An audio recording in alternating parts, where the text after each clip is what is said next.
Of the Northern Division here tonight at the Phil Oil Eco Oil Center. Abra versus San Juan. This is Javi Balanya, joined by Coach Louie Gonzalez and the birthday girl, Mika Abisamis.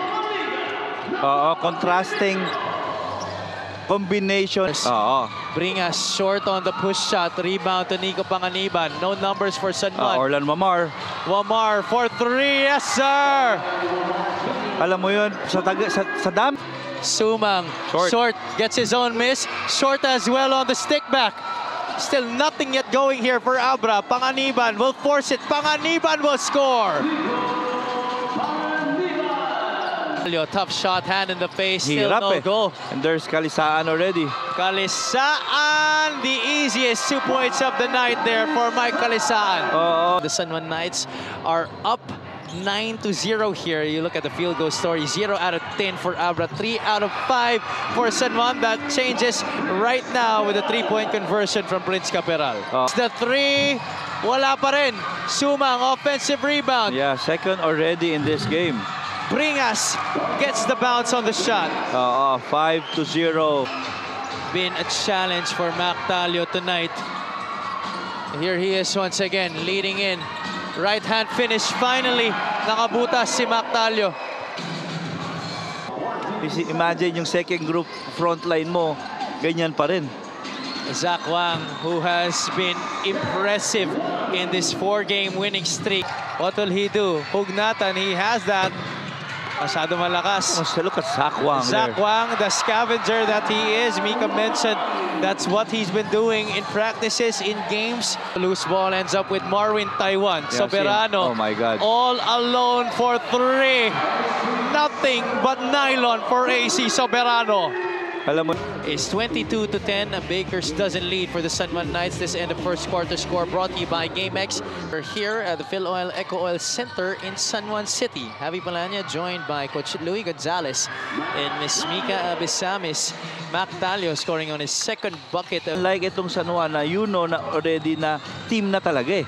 We've already seen that, Coach, early on in this season as Zach Wang gets another bucket. One against Pangasinan in Marikina as well as Negros. But there are other games, Coach, nakikita talaga yung lack of cohesion still with this Weaver. Soberano puts the ball on the deck, has Paundo in front of him, floats it up, difficult jumper, one-legged shots. He's just really comfortable. He lets the game come to him right now as Reynel Hugnatan drains it. Ng San Juan na 10 out of 20.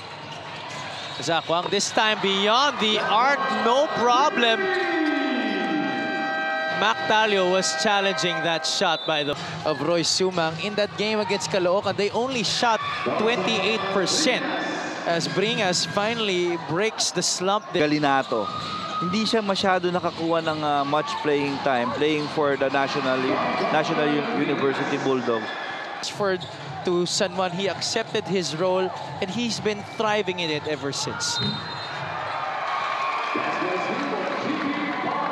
GP Paundo able to get a basket right there. Hands it off to Galinato. Galinato, a little shove on Sumang, drains the jumper. So ito yung sinasabi natin, eh, no? Hernandez. Paulo Hernandez, sorry. Paulo Hernandez. Arvid Camboa is also one of those guys.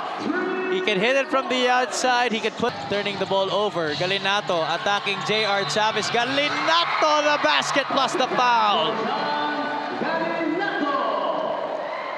To Arvin Gamboa.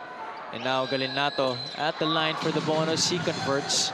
Right now, no, nire-replicate lang nila yung binigay nilang output dito sa Abra in that first quarter.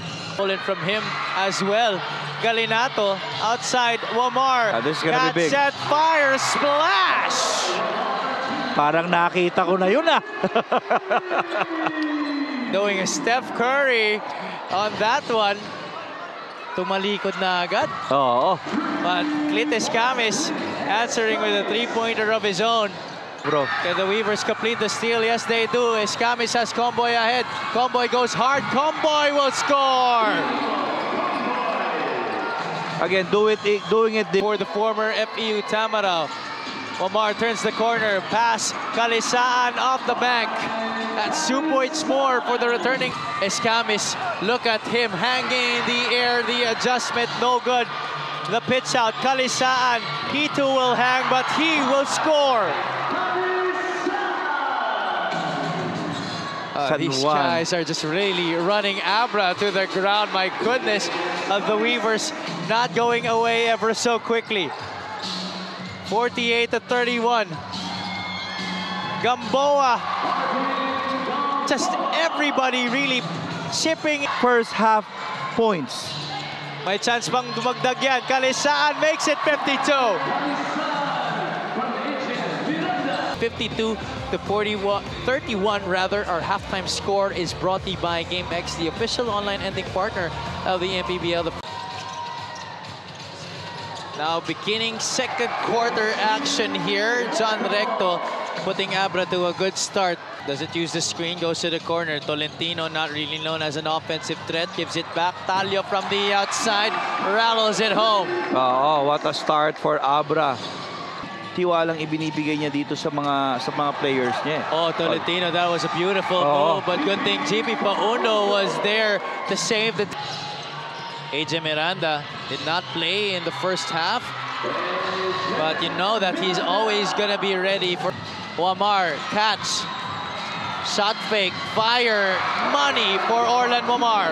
You know, after Miranda starting... Dito sa San Juan.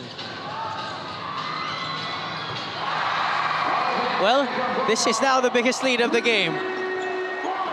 Arvin, tall guy who can shoot from the outside. Talio gets the continuation. Kaya pa, hindi kasi pwedeng mahina rin katawan mo defending him because Kida. Trying to cage Talio. That's a dangerous pass. Gamboa still finds a way to get it and score it. Alam mo yun, turnover. Talio through two screens. Talio, Pinoy step. Walang Chavez right now. Able to knock it down from the perimeter. Itong Abra. Gamboa gets it against a smaller Tolentino. Gamboa on the up and under. And you know, his maturity. And watching him now, a lot more mature. And I think ito yung luxury nila of having Rainiel Hugnatan. Is 5 out of 18. Miranda kicks it out. Gamboa, can he stay hot? Yes, he does. And I can also say the same. Top in college with UP. Spent a couple of years with us. Sobrang iba na talaga siya ngayon. You know, he was so shy back then. Boy, do the hard show. Gives it out to Bringas. Chavez from the outside. Chavez is sizzling right now for Abra. It's on him. He has the height advantage. Malonzo, soft touch. Trickles in for 2. Grabe yung concentration doon, no? And in one word, the way San Juan plays right now, connection. And it starts with the point guard, coach. Malonzo, mismatch once again. Malonzo scores off the bank. So composed, no?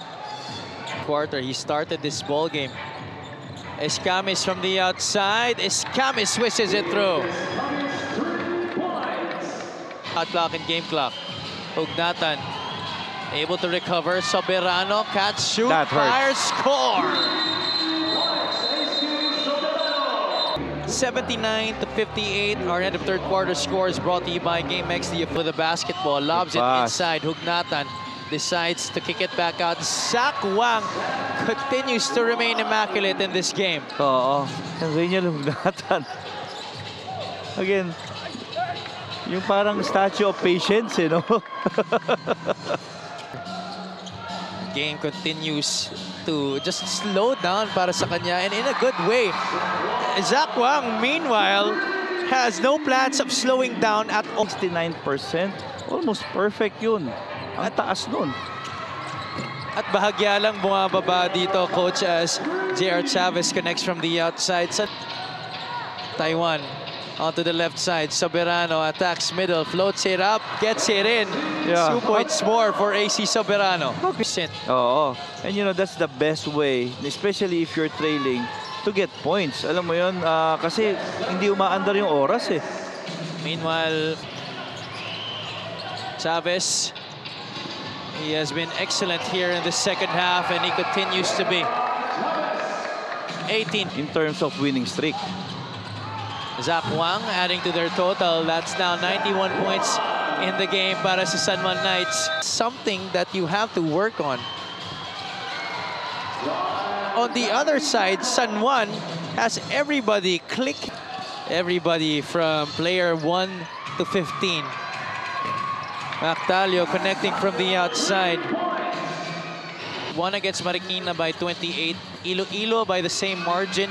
Sarangani by 15. And So that there's still a lot of work to be done. And again, mahaba pa yung season natin.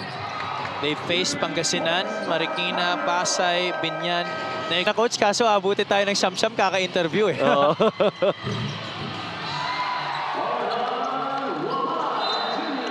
Again, kay Mactalio made his first back-to-back three-pointer already. So, again, bright spot. Sa akin, bright spot lang yung tinitignan ko dito sa... In the battle, the Titans of the North, San Juan getting their 5th straight victory here. Wala pang talo ang San Juan Knights. While Abra has been sent to their 4th straight defeat. Our best player of the game, it was tough to pick.